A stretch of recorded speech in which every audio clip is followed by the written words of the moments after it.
I'm going to go through, I don't know where you guys are at with it, if you've used it before, if not. So I'm going to start and kind of give an overview from it.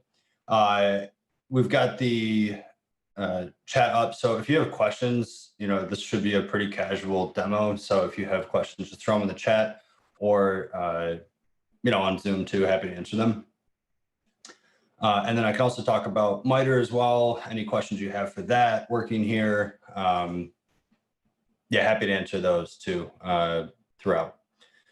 So Caldera is available open source, at least the core of it is. So Caldera is done in a very modular architecture. This means that we can have the core of Caldera, which is basically serves as our C2, and then we can extend it out through plugins. And you'll see in the README, you'll see a number of different plugins. So we can extend it out, basically add different capabilities. And two, if you want to create your own, there's a skeleton one that gives you a little script you can run. It'll create all the boilerplate, and then you just can add in the things you want to do in there. Ones from the open source have made it into default. So if you do a plugin or do some feature development, let us know, reach out. That way we can work with you too to kind of productionize it and bring it into the default Caldera installation. It also means too, we can keep things closed source as well and sectioned off even more. So that's really nice there.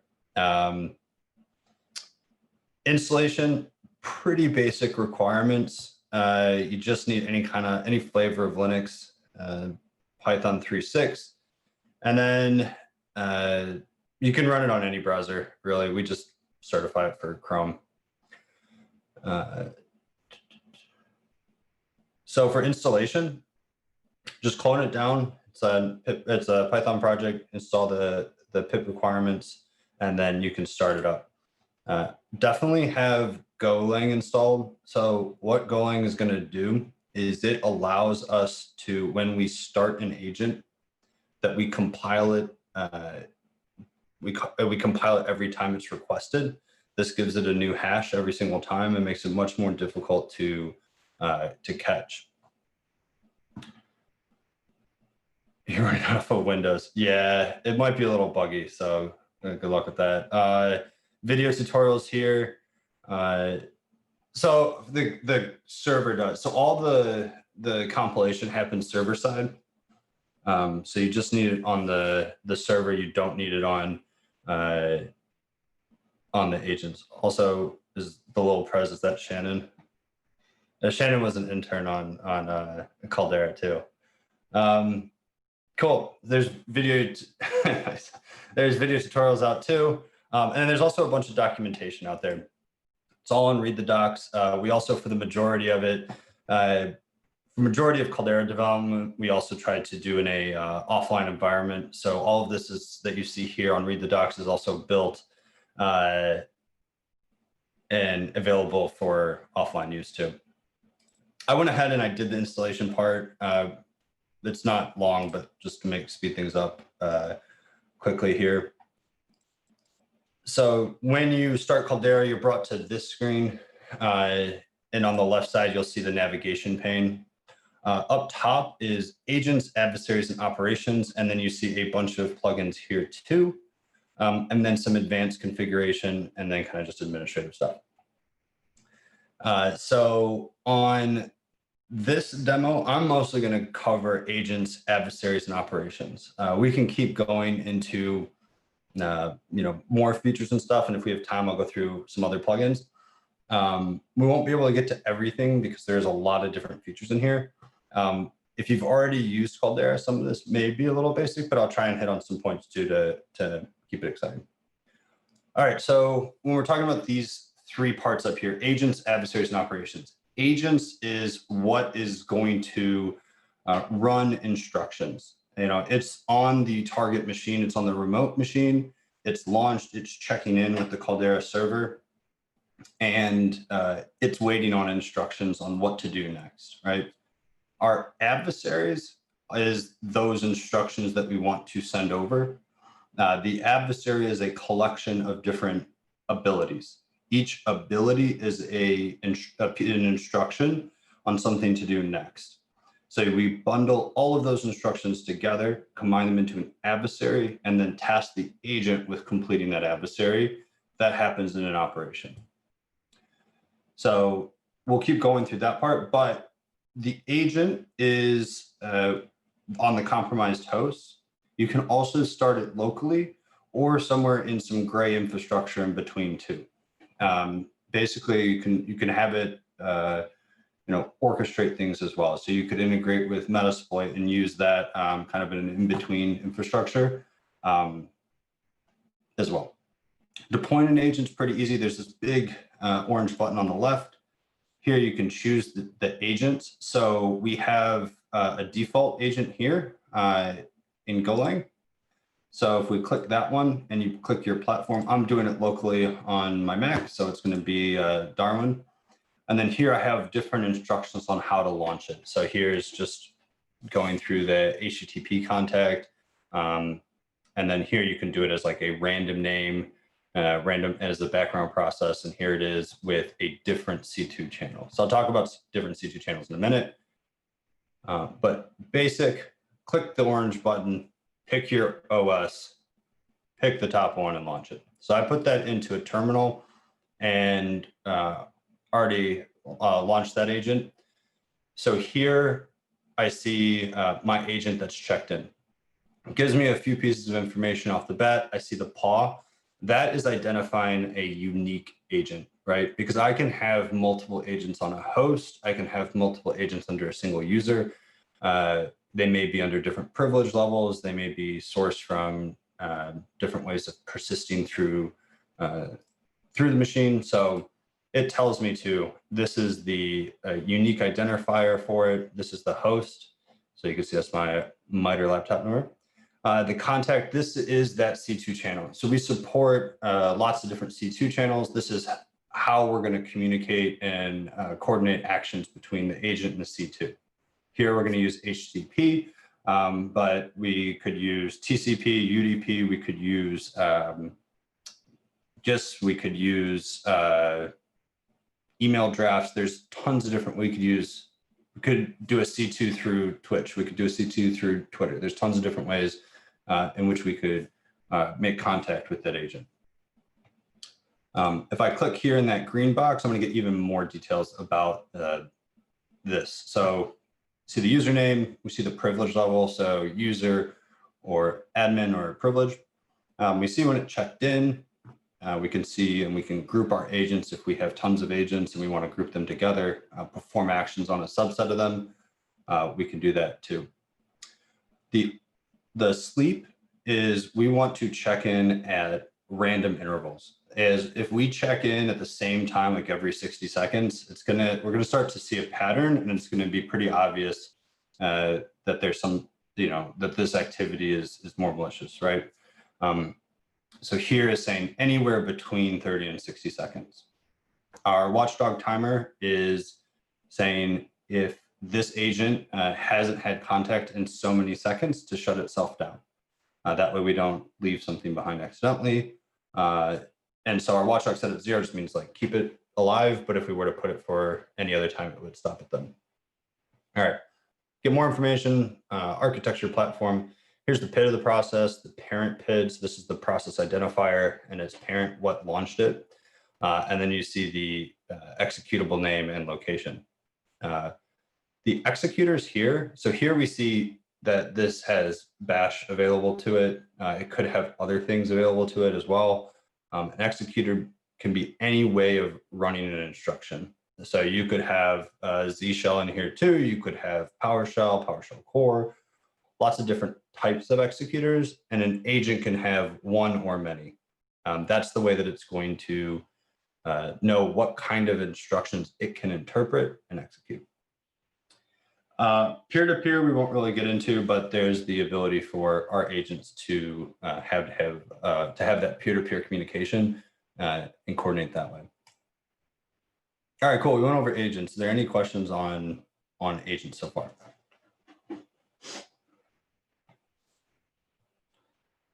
All right, cool. Let's switch over to adversaries. So let's go to thief. Is it easy to develop your own agent?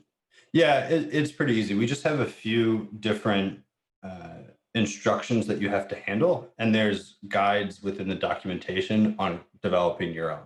So we have a few that are open source, and then we have a number that are quite a few that are closed source as well.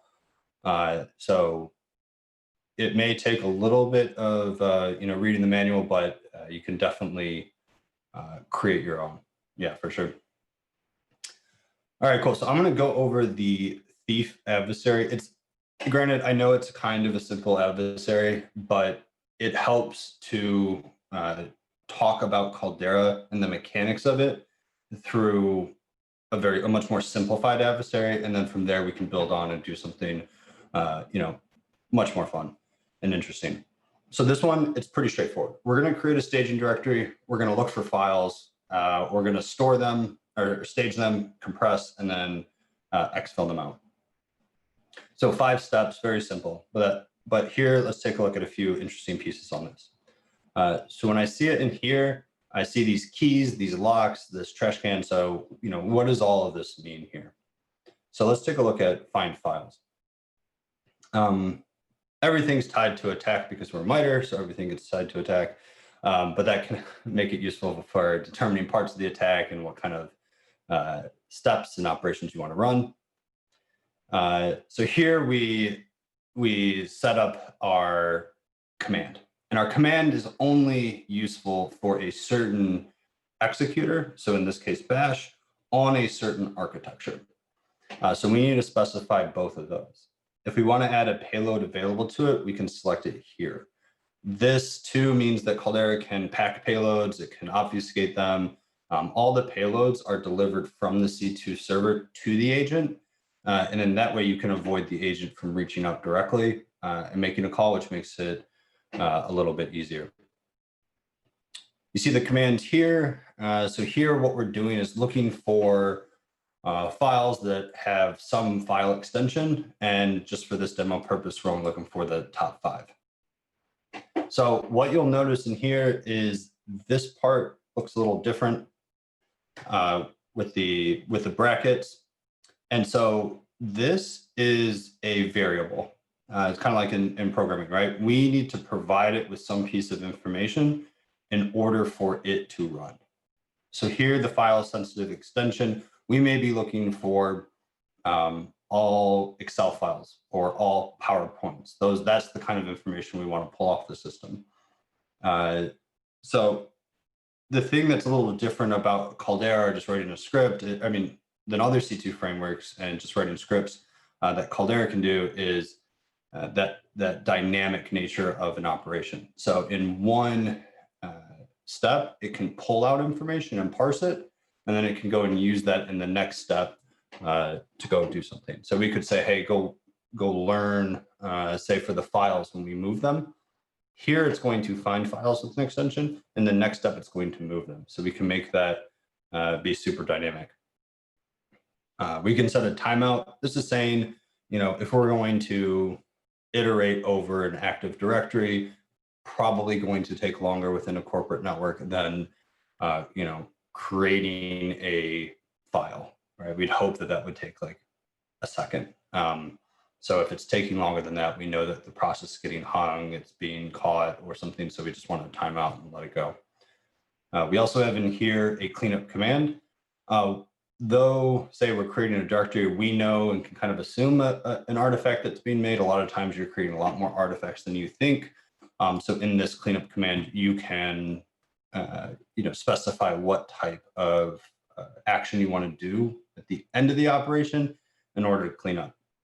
You'll see something very similar here for Windows. We see the PowerShell, and basically this is the PowerShell version of it, still using that same variable here, the file extension. But we can see that if this was on a Windows machine and we had PowerShell, this is what we'd be doing. So we can plug and play with different systems, but still keep the same adversary overall. You see the similar thing here. Yeah, keeps going.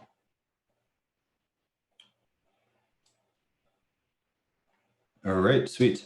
So this is going through all of this, right? This is saying We're going to find those files, but we need that piece of information first. We need to source it with some facts.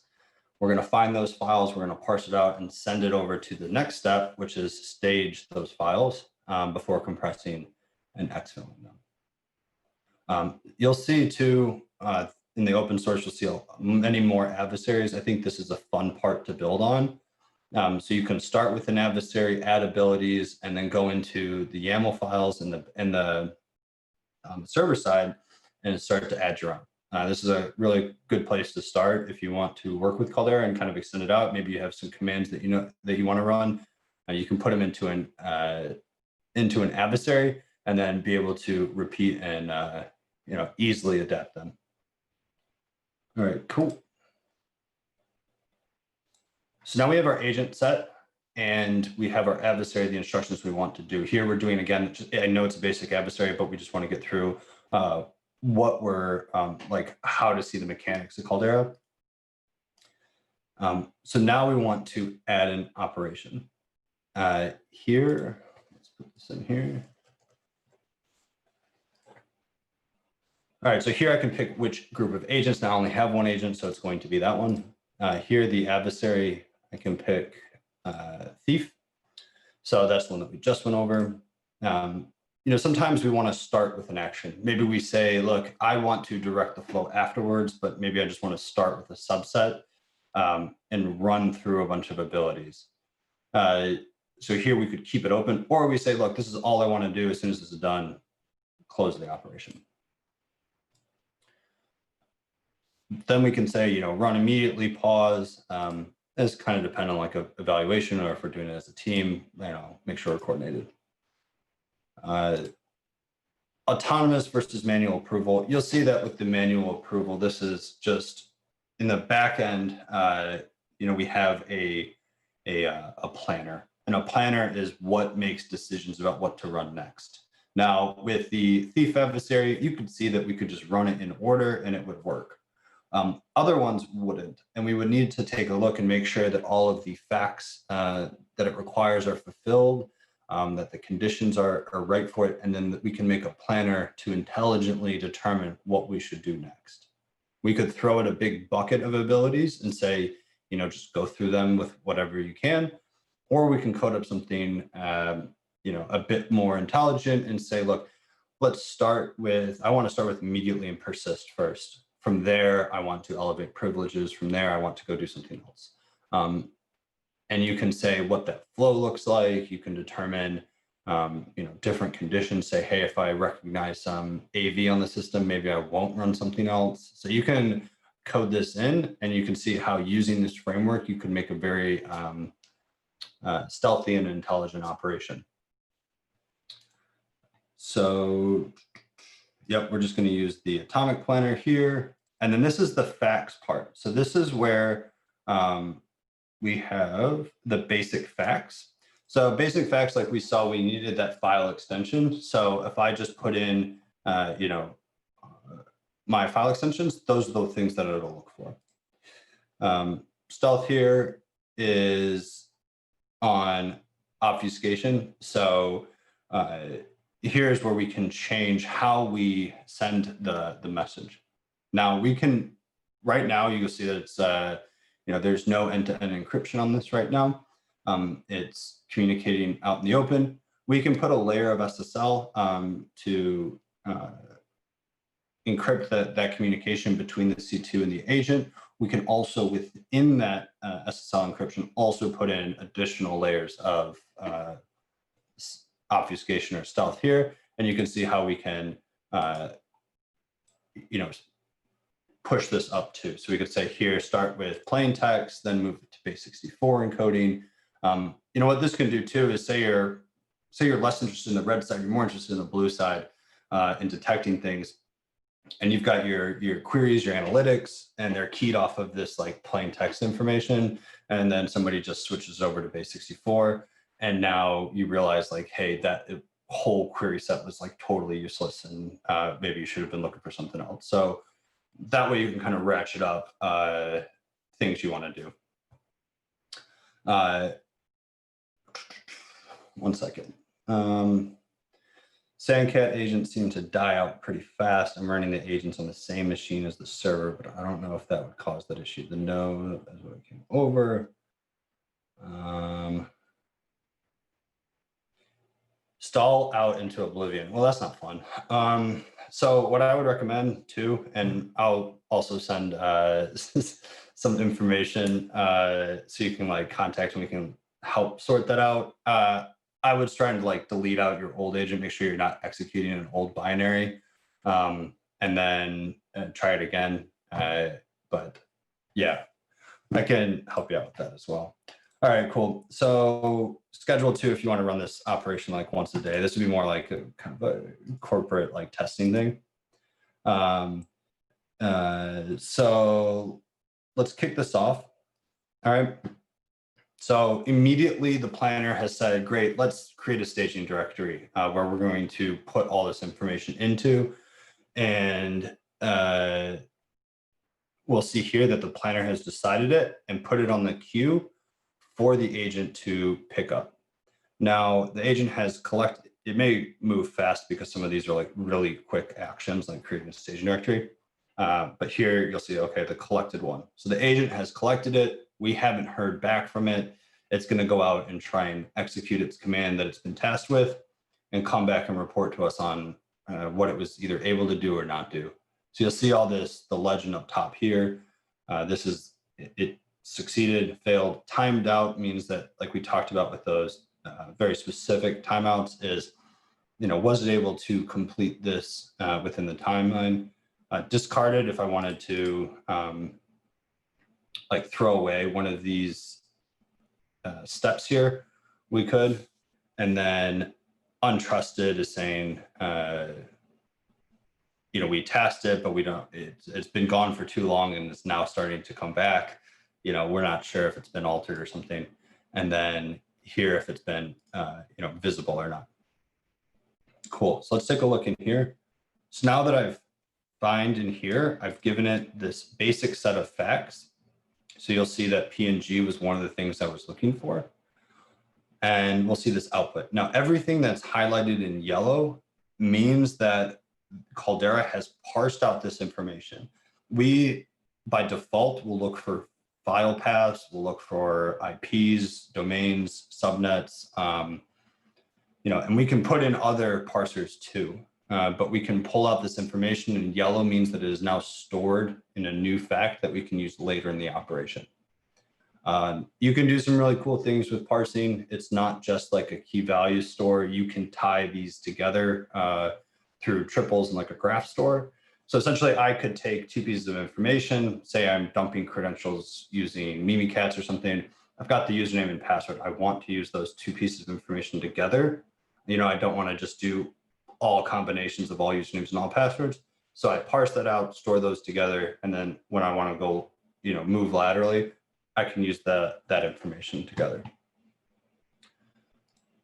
Cool. So just going to keep going through this operation and start staging those files. It's continuing to look for them. Is there an agent that comes with this? Yeah, Sandcat comes with it out of the box. So in here, so here's the default agent. It's already implemented. There's also another agent, which I'll show at the end, called Manx, which is also implemented in here too. So you can use that as well.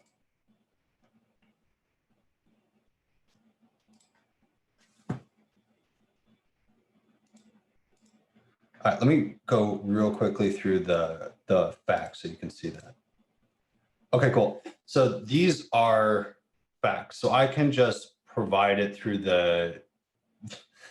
through a YAML file. I can source it with this information. I can also find information throughout the operation that we'll add in here. And then the other cool thing too is I can put, yeah, really spicy. Yeah, I can put in rules too. So this is saying, even if I find more information throughout the operation, I could tell it what it should and should not use. So let's say I'm going to decide to like do a phishing campaign for everybody at RIT. but I want to make sure that I don't do certain emails, right? I don't want to email admin. I don't want to email infosec because that would just give my hand away and be kind of stupid. So I could say, don't use these subsets or only use a few emails that I allow. This can help bound Caldera, making sure it's not doing some of those things. It'll still show you too, like, hey, I found this email, I could have used it, I pulled this information, but I won't because the rule is set for it. All right, cool. So we went through agents, adversaries, and operations.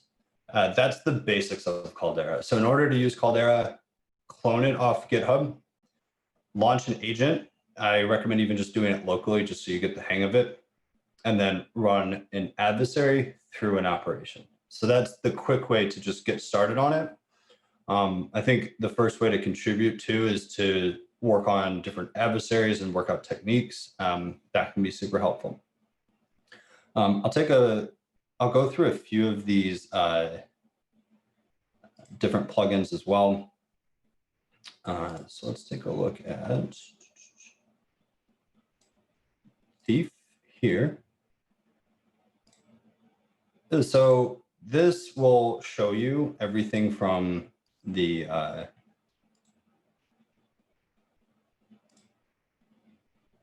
should load.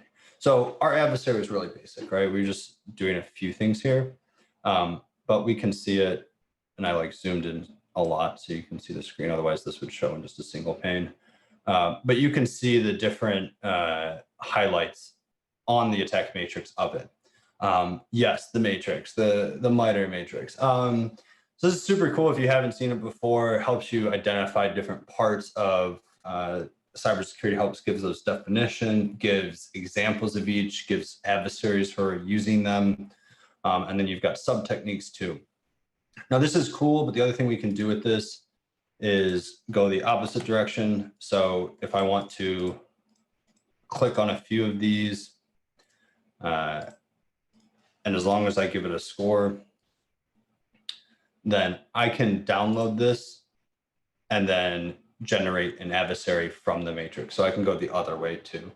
So if you want to build one, it's pretty easy to just click on here, download it, and it'll show you the adversary that was created. It'll tell you like, maybe it doesn't have these capabilities, but and then the other thing too is within here, there's already some APT set out. So you can see like, hey, for 41, what are the different tactics, techniques that it has. So there's a question about, does it track the techniques the agents use for each operations? Yes. So let's go back in here. Actually, I'll show you a different one. So you can see in here, with the big bubbles, we can see the different tactics that it's using or the different techniques that it's using and the order in which it used them. We could also step through the operation to see it kind of in a timeline view. And you'll see a summary of everything that happened here, including some of the facts that it discovered. But I can pull this down as either JSON, which would help if I want to use this programmatically. But you'll see within here, here's where we did each command. So we'll see this is the command that was run. We'll see the tactic, the technique that it was tied to. So here, there's even the sub technique. So it's all tied back throughout the operation, and we have full visibility into everything that it did. You can also take this too, and if you want to just, instead of the JSON, do it in more like a PDF too. It can output into a PDF. So it gives you a number of different, reporting capabilities too, to get information on your operation or multiple operations. So within debrief, you can pull one or many different operations, combine them together, and get an overview of your campaign.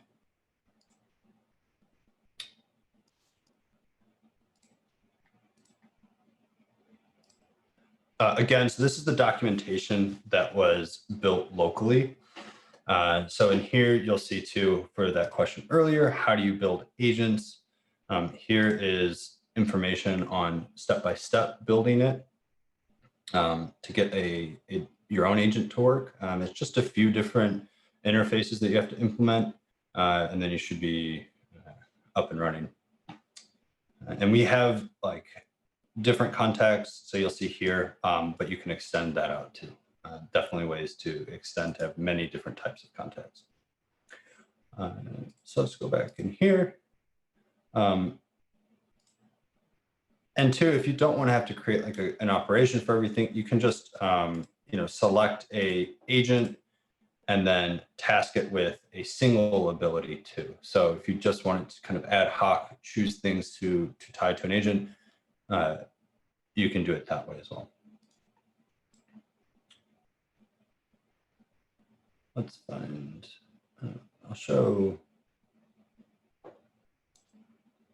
So Pathfinder is another one. So this is, say we talked about having that information available, and before, we typed in those 3 file extensions and used it in an operation. But a lot of times we want to just pull in information a little bit faster.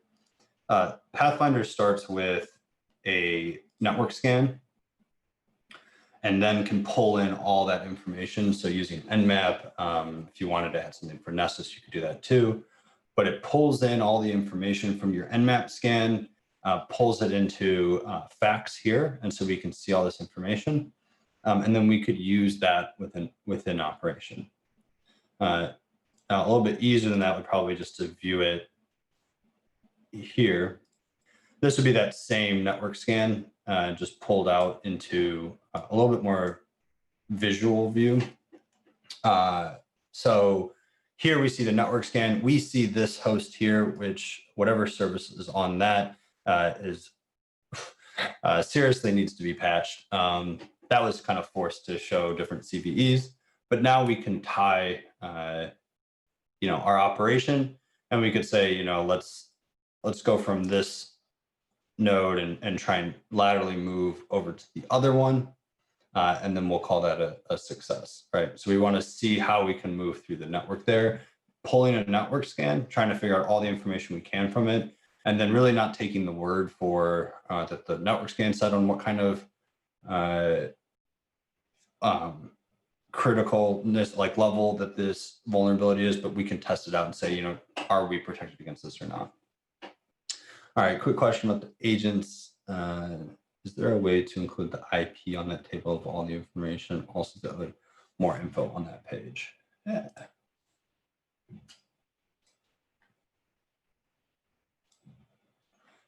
So you're talking about like, you want to see all this information here on here?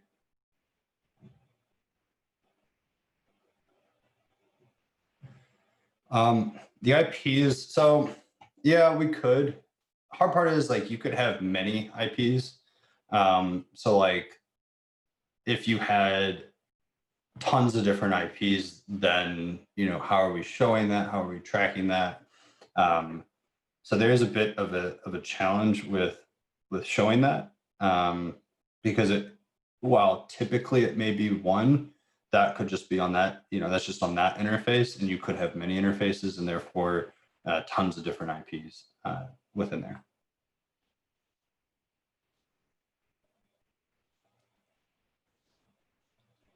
Yeah, I see what you're saying there. I think that would just be the challenge, but yeah, definitely possible in there. Got you. Yeah, and just as a note, like it's a big project, and it's as you can see, it goes in lots of different areas.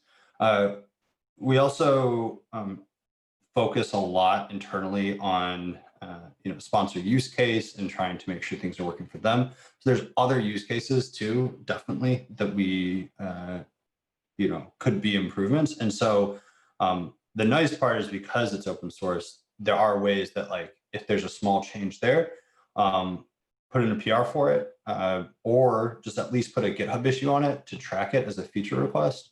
So that way, when we get the time, we can add in something like that too. So I would recommend recommend doing that. Another fun thing too is we have a training plugin. This is actually something that we require everybody on the Caldera team to go through before they are able to work on the project. Now it's zoomed in heavily, so there's a little oddness here on this box, but it takes you through different, it's kind of like a CTF style training where you can go through and collect the different flags that, you know, I already did the local agent, but now the next challenge is how can I get this to be a remote agent and tie back to the C2. And you'll see over here that it'll cover a few different areas like agents, adversaries, operations, but continues on into you know, other areas. And I think by the time you're done, you'll get a full overview of Caldera, and there'll be a hash at the end too. And if you submit that, you'll get a certificate from the Caldera team for completing the training. There's also one for the blue side too. So I will take a look. See, is there anything else on here? Yeah, I'll show the Manx agent too. So to show one of the other agents, so I killed the Sandcat agent, just shut it down. So Manx is a reverse shell agent. So what that's saying is instead of connecting to the remote and connecting the shell that way, it's connecting back to us and starting the shell. So if I start this one up, I should see a new agent pop in here in a second. Cool. And we'll see that we're under a different contact method. But if I go into the Manx agent here, I can select a session and then, right, it'll be a full shell, but I can also then use my whole library here and pull things that make it a little bit easier. So if I do like collection and, or you don't want to do discovery.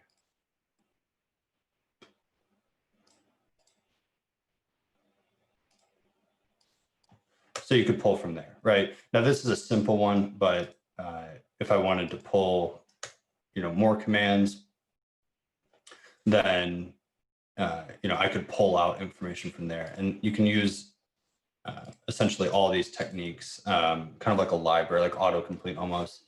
And then the cool thing about this too is that all of this gets collected and logged too. So if you want to go back and run over what you did, or if you have to do, you know, a readout report, all of that is stored in there as well. All right, I've got a little bit of time. I'm going to go through the blue side. So we talked all about the red. We talked about launching an agent, giving this adversary, and running it through an operation. And all of this to do like an offensive operation. But all of this same, all the same part here can be used on the blue side. So if I want to respond in the same way, if I want to have these kind of playbooks that say, go out and do threat hunting quickly, I can coordinate all of that in the same way on the blue side. And then I can also, through something like the game board, is now I didn't launch a blue agent, or I'd see some actions here. But I can take a look at the actions performed. I can try and match them up. I can try and identify what their PID was. And then I can also see within here, so I could identify what that PID was. And then it'll also give me some suggested search queries too. Now, these aren't perfect, but these are a good way of starting to identify what the behavior was and then be able to investigate further in there. So this helps to run a red operation. And then if you're on the blue side, you know, go test your queries.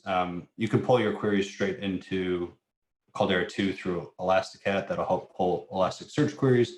And you can compare them directly to the red operation.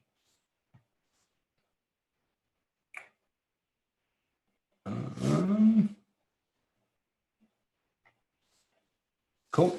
So that's kind of Caldera in a nutshell. Are there any questions? Questions for use, questions for operating, thoughts, comments, concerns?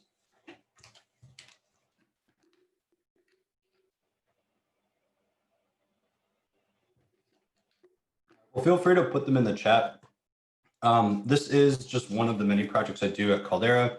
I absolutely love it. This is a really fun one that gets to go in a bunch of different areas. Manx is the superior agent. Yeah, probably. Yeah, you get to see here how we get to go into all these different areas. And this is just really on the adversary emulation part. There's also, the cyber threat intelligence. There's also the reverse engineering. There's lots of different areas to go into. Yeah, we also have internships. I know that there are a few people from our IT. I know Chris Tran's also on our team, leads the team, and he is from our IT as well. We've also had some people come in through internships that have been absolutely fantastic. I guess there's a link in there for applying. I would definitely recommend it. And then if you're really good, request to be on the Caldera team so you can go do some fun work.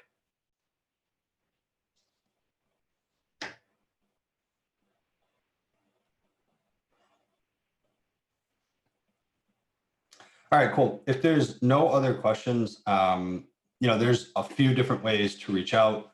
I will send let me add a Slack thing here real quick. So we have an invite only Slack. Let me add that here. You can ask some questions if you want.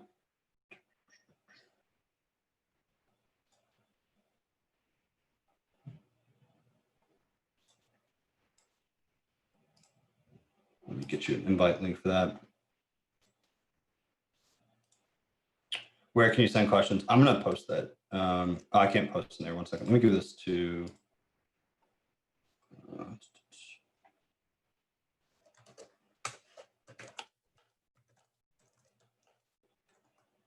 right. Somebody will drop a Slack link. So that's our Caldera Slack. If you want to join that, you can ask questions there. If you have that agent that's getting hung up, we can help you out with that. Also, if you have feature requests or things, feel free to put it on the GitHub. We also are available at caldera@mitre.org if you want to reach out that way too. That's another option.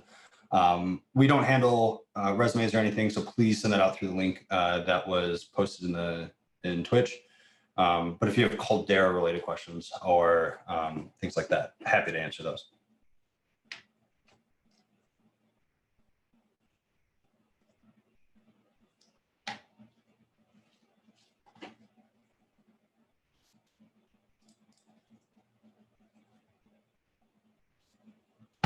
Sweet. All right. I think that's, if there's no questions, I think that's it from the Caldera side.